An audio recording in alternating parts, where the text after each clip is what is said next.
Tonight at exactly 11 p.m., something happened inside a federal prison that was never supposed to happen. No alarms, no press release, no explanation. Sean Diddy Combs was there. They said Diddy was fine inside. They said he was calm. They said prison didn't touch him. But the footage that leaked this week tells a completely different story. Because in that clip, Diddy doesn't look powerful. He doesn't look protected. He looks shaken.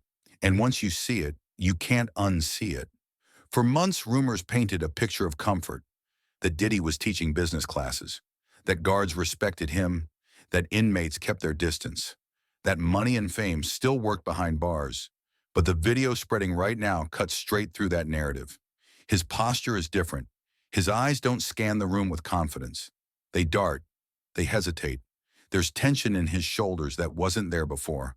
And the internet noticed immediately. Some people say this is the first real moment we've seen Diddy lose control. Others say it's fear, real fear. And the reason people are talking isn't just because the footage exists, it's because of who allegedly leaked it. Before we go any further, I want to ask you something. Do you believe this footage was leaked on purpose, or do you think it slipped out by accident? Drop your answer in the comments right now. And if you want deep breakdowns like this that go beyond headlines and actually connect the dots, make sure you subscribe. You don't want to miss what's coming next, because this isn't just about a video. It's about what that video represents. Inside prison, reputation is currency. And Diddy's reputation didn't start in 2024. It goes back decades, long before the lawsuits, long before the raids, long before the trials. It goes back to unresolved history that never healed. People close to the situation say Diddy isn't just another inmate. He's a symbol, and symbols attract attention, not because of what they did yesterday, but because of what people believe they did years ago. In certain places, belief is more dangerous than proof, and the names tied to those beliefs are heavy. Tupac, Biggie, two deaths that still echo through hip-hop like unfinished sentences. No matter how many times officials say otherwise, those stories never stopped circulating. They just went quiet waiting. And now, with Diddy behind bars, those whispers are louder than they've been in years. Some insiders claim prison politics don't care about fame, that money eventually runs out, that everyone becomes equal. But even they admit this much. High-profile inmates bring unpredictable energy, not because they're guilty, not because they're innocent, but because people project their own stories onto them. And projection is powerful. That's why this footage hit so hard. It didn't show a man running things. It showed a man reacting. People started comparing it to other high-profile inmates, noting the differences, noting the tension, and then another detail surfaced: the timing. This leak didn't happen randomly. It happened while old conversations were being revived, while documentaries reignited debates people thought were buried, while interviews resurfaced that many had forgotten or ignored. Suddenly, clips from the 90s were everywhere again. Quotes, old warnings, statements that felt uncomfortable now that Diddy wasn't untouchable. Some people remembered how often his name came up, even when nothing could be proven. Others remembered how defensive he got when certain topics were mentioned, how quickly conversations shut down, how carefully words were chosen. And that's when people started asking a different question. Not, is he guilty? But why does this follow him everywhere? The leaked footage doesn't answer that, but it changes how people feel, because fear reads differently than confidence. And once the internet smells vulnerability, it doesn't let go. Some believe this leak is a message, a warning shot, a reminder that power outside doesn't translate inside. Others think it's strategic, that someone wanted the world to see this version of Diddy, not the polished one, not the defiant one, but the human one. And then there's the most unsettling theory of all, that this footage wasn't meant for the public at all, that it was meant for him. Because inside, perception spreads faster than facts, and once an image takes hold, it shapes how every interaction plays out. Who approaches you, who avoids you, who watches you a little too closely. And that's where things start to shift, because prison isn't about what's written on paper. It's about what people believe when no one's watching. And belief, once activated, doesn't need evidence. It only needs time. This is why some people say this footage changes everything. Not legally, but psychologically, because now the myth of comfort is gone, and in its place is uncertainty. But here's the part most people are missing. If this footage was leaked intentionally, the question isn't why now. The question is, who benefits from Diddy looking shaken, and who's about to lose control of the narrative? The moment that footage hit, something else happened quietly in the background. People stopped asking if it was real and started asking who wanted it seen. Because leaks don't move like this unless someone opens the door. And when people traced the energy behind it, one name kept surfacing. Not officially, not on paper, but in tone, in timing, in intent.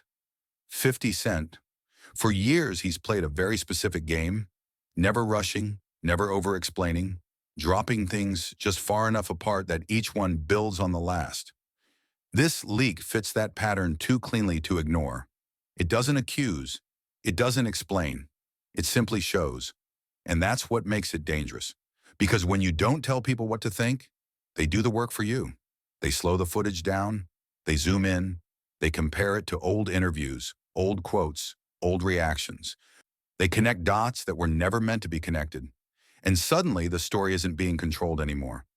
What's interesting is that this leak doesn't introduce anything new on the surface. No documents, no confessions, no courtroom bombshells, just a moment. But moments are powerful when someone's entire image has been built on control. For decades, Diddy's strength was perception. He was always ahead, always composed, always insulated. Even during chaos, he looked untouched. That's why this clip feels different, because it breaks character. And once a character cracks, people go looking for the script. That's when old voices started resurfacing again. People who were quiet for years suddenly felt justified speaking. Not because they had proof, but because the mood changed. The internet didn't suddenly believe them more. It simply became willing to listen, and that's all it takes. Some former insiders started repeating the same idea, that Diddy's real vulnerability was never legal, it was historical, that certain stories were never resolved, only delayed. And when someone like 50 Cent applies pressure, he doesn't do it head on. He lets the weight of unanswered questions do the work. Think about the strategy. If you release footage that shows confidence, nothing changes. But if you release footage that shows tension, suddenly everyone re-examines the past through a new lens. People start asking why certain things bothered him so deeply, why certain names triggered visible reactions, why certain conversations were avoided. And those questions don't stay online. They follow you. Inside prison, stories circulate faster than facts. Someone hears a rumor. Someone else adds context. Another person exaggerates it. Soon it doesn't matter what's true. It matters what people believe. That's why some observers say this leak isn't about humiliation. It's about positioning. Because once someone is perceived as vulnerable, dynamics change. The guards watch differently. Other inmates read you differently. Even silence feels louder. And there's another layer most people miss. This leak didn't come during a trial. It didn't come after a verdict. It came during a period of waiting. That's intentional. Waiting creates anxiety. Uncertainty feeds imagination. And imagination fills gaps with fear. Some people believe that's the point, that whoever leaked this wanted Diddy to sit with that feeling, knowing the world is watching him not as a boss, but as a man being watched. And then there's the deeper speculation, that the footage isn't aimed at the public at all. It's aimed at other people connected to him, a signal, a reminder that nothing stays hidden forever, that narratives can shift overnight, that control is temporary. This is where 50 Cent's history matters. He's never been emotional with these moves. He's methodical. He understands timing better than most people in the industry. He knows when silence does more damage than noise. And notice what he hasn't done. He hasn't given long explanations. He hasn't defended the footage. He hasn't clarified intent. Because clarity would limit interpretation, and interpretation is the real weapon. As the clip kept spreading, another shift happened. People stopped defending Diddy the way they used to. Not because minds were changed, but because certainty disappeared. Support became quieter. Statements became careful. Words like alleged and unproven started appearing again. That's how momentum works. It doesn't flip opinions overnight. It erodes confidence slowly. And erosion is harder to fight than accusation. Some legal analysts even noted how perception can influence cooperation, how witnesses behave differently when they feel the tide turning, how silence breaks when people sense isolation. That doesn't mean anything illegal is happening. It means pressure changes behavior, and pressure is exactly what this leak creates. Because now every move Diddy makes will be interpreted through this image. Every reaction analyzed, every absence questioned. Even doing nothing becomes suspicious. This is why some people believe we haven't seen the end of this strategy. Because once you introduce doubt, you don't need constant attacks. You just let the doubt sit and grow. The footage didn't shout, it whispered, and whispers last longer. The question now isn't whether this damages Diddy's image. That already happened. The real question is, what happens when the next piece drops? Because if this was the opening move, then what comes next isn't about shock. It's about inevitability. And that's where things start getting uncomfortable. Because the past doesn't stay buried when someone keeps digging around it. And right now, someone clearly is. What makes unresolved history dangerous isn't what's proven. It's what never stops being talked about. Because when power fades, stories get louder. And that's exactly where this moment sits. For years, Diddy's name floated above controversy without ever fully sinking into it. There were questions, but no conclusions. Accusations, but no outcomes. Time passed. Careers moved on. People assumed the chapter was closed. But history doesn't close itself. It waits for the right conditions to reopen. And prison changes those conditions. When someone loses access, loses reach, loses the ability to manage narratives in real time, old conversations resurface with new intensity. Not because new evidence appears, but because the balance of power shifts. That's when people start re-examining moments they once ignored. Like how often certain stories circled back to the same names. How often the same patterns appeared in different voices, different interviews, different eras.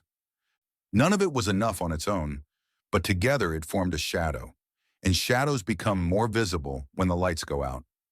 This is why the leaked footage hit such a nerve. It didn't accuse. It didn't explain. It simply placed Diddy in a position he's rarely been seen and observed, not commanding. That alone reframes everything. Because when people sense vulnerability, they revisit the past with less restraint. Old interviews get replayed. Old warnings resurface. Statements that once felt speculative now feel ominous. Not because they're suddenly true, but because they no longer feel impossible. And that's a critical shift. Inside prison, this matters even more. Incarceration creates a closed ecosystem. Stories circulate without outside correction. Reputations grow or shrink based on perception alone. Someone hears a rumor. Another person adds context. Soon it becomes accepted truth. That's why some insiders say the real risk isn't physical confrontation. It's psychological pressure. Living every day knowing how you're being discussed when you're not in the room. Knowing that every glance carries assumption. Knowing that silence can be interpreted as guilt. That kind of environment changes how a person carries themselves. And that's exactly what viewers noticed in the footage. The body language, the guarded expression, the way he seemed hyper-aware of his surroundings. Those details don't prove anything, but they suggest something internal has shifted. And when someone internal shifts, people notice. Another reason this story keeps looping is because it sits at the intersection of two things the internet never lets go of: unfinished mysteries and fallen power. The deaths of Tupac and Biggie were never just tragedies. They became cultural scars. Generations grew up hearing theories, watching documentaries, arguing timelines. Even when officials said cases were closed, the public never agreed. So when Diddy's name re-enters the conversation under new circumstances, it reactivates all of that energy. Not logically, emotionally. And emotion drives engagement far more than facts. That's why this moment feels bigger than one man. It feels like a reckoning with an era. People aren't just watching Diddy. They're revisiting the 90s, re-examining alliances, questioning who benefited, who stayed silent, who walked away untouched. And once those questions start circulating again, they don't stop easily. What makes it more intense is that some voices from the past are still alive, still speaking, still repeating versions of events they've never walked back. Even when they clarify that these are opinions, not facts, the repetition alone gives them weight, and weight accumulates. This is why some analysts believe the legal system isn't the only arena that matters here. Public narrative matters too, because narrative influences cooperation. It influences memory. It influences whether people feel safe speaking or safer staying quiet. When someone feels protected, silence is easy. When protection fades, silence feels risky. That's another reason the timing of this leak matters. It didn't come at the height of Diddy's power. It came when that power was already reduced. When resources are limited, when access is restricted, when response time slows, that's when pressure works best. And notice how carefully this pressure is being applied. No definitive claims, no reckless statements, just steady reminders. A clip here, a reference there, an old quote resurfacing, enough to keep the conversation alive without crossing legal lines. That kind of restraint doesn't happen accidentally. It suggests planning, and planning suggests patience. Which brings us to the most unsettling part of this story. What if this isn't about the past at all? What if the past is just leverage? Some people believe the real objective isn't to prove anything about the 90s, but to control what happens next. Because unresolved history can be used to influence the present. It can shape negotiations, affect decisions, apply pressure without making demands. And pressure doesn't need to be public to be effective. It only needs to be felt. From the outside, all we see is a clip and a reaction. From the inside, there may be conversations happening we'll never hear. Conversations shaped by fear of what might surface next. That's why this story refuses to settle. Because it's not moving toward closure. It's moving toward exposure. And exposure doesn't always come in the form of evidence. Sometimes it comes in the form of people changing their behavior, speaking less, reacting differently, avoiding certain topics altogether. Those shifts don't go unnoticed. They create patterns. And patterns are exactly what this entire saga has been built on. The question now isn't whether the past will be revisited. That's already happening. The real question is whether this pressure leads to something breaking or whether it simply reshapes how the story ends. Because once power disappears, history doesn't just whisper anymore. It demands answers. Pressure doesn't announce itself. It builds quietly day by day until silence becomes heavier than speaking. And that's where this story is now. Because when you strip away the speculation, the footage, the theories, what's left is something much simpler, a man who no longer controls how he's seen. For years, Diddy's greatest strength wasn't money or connections. It was narrative. He decided when to speak, what to ignore, what to drown out, what to reframe. But prison removes that advantage. Inside, you don't respond instantly. You don't counterspin. You don't flood the media with distractions. You wait. And waiting is dangerous when the outside world keeps talking. What makes this moment different from every other controversy is that there's no clear endpoint, no trial date that closes the chapter, no single verdict that shuts everyone up. Instead, there's a slow drip of attention, a clip, a reaction, an old interview resurfacing, another voice adding context. Each one alone means nothing. Together, they create momentum. And momentum doesn't care about intent. It carries stories further than facts ever could. This is why some people believe the endgame here isn't conviction or vindication. It's exposure. Not exposure in the legal sense, but exposure of vulnerability. Because once people sense vulnerability, dynamics change permanently. Support becomes conditional.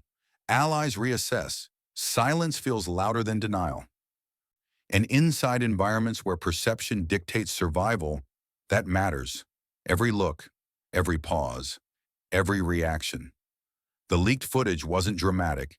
It wasn't explosive. It was subtle. And subtle moments last longer in people's minds because they feel real. Some observers say this is the first time the public has seen Diddy without insulation. No stage, no entourage, no controlled setting, just circumstance. And circumstance doesn't flatter anyone. That's why debates online haven't slowed down. They've deepened. People aren't just arguing about guilt anymore. They're arguing about psychology, about why someone reacts the way they do when certain names are mentioned. why certain topics seem to trigger discomfort, why old stories refuse to stay quiet. Those conversations don't need conclusions to be damaging. They just need repetition. And repetition is exactly what's happening. At the same time, there's another reality unfolding quietly.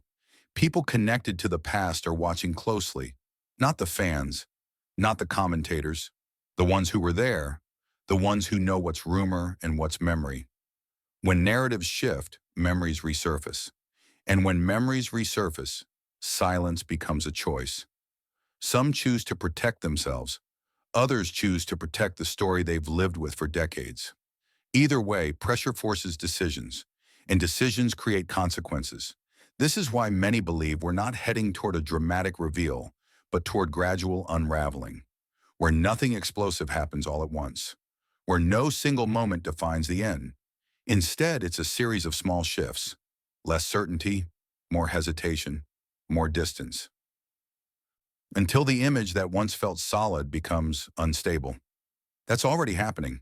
You can see it in how discussions are framed now. Less defense, more caution. You can hear it in the language people use. Words like allegedly returning, statements being walked carefully. Those aren't accidents. They're reactions to a changing environment. And environments shape outcomes more than individuals ever realize. As for the footage itself, it may never be officially addressed. It may never be confirmed or denied. It doesn't need to be. Its job is already done. It introduced doubt where confidence once lived, and doubt doesn't fade easily. The past may never be legally rewritten, but it's being emotionally re-examined in real time. That's powerful, because history doesn't need new evidence to feel different. It just needs a new lens. And right now, that lens is cracked. What happens next isn't about proving anything from the 90s. It's about how the present reacts to unresolved weight, whether silence continues to hold or whether someone decides it's safer to speak. That decision doesn't happen publicly. It happens privately, under pressure. And pressure is exactly what this moment delivers. This story won't end with a headline. It will end when attention moves on or when something forces it to stop. Until then, every small moment matters. Every clip, every reaction, every pause. Because once a narrative slips out of someone's hands, it rarely returns. And the most dangerous part? Control isn't lost loudly, it fades. If you want to stay ahead of stories like this, the ones that don't break all at once but reshape everything, slowly, make sure you subscribe right now. And let me ask you one final question before you go. Do you think this pressure leads to silence or to someone finally speaking out? Let me know in the comments.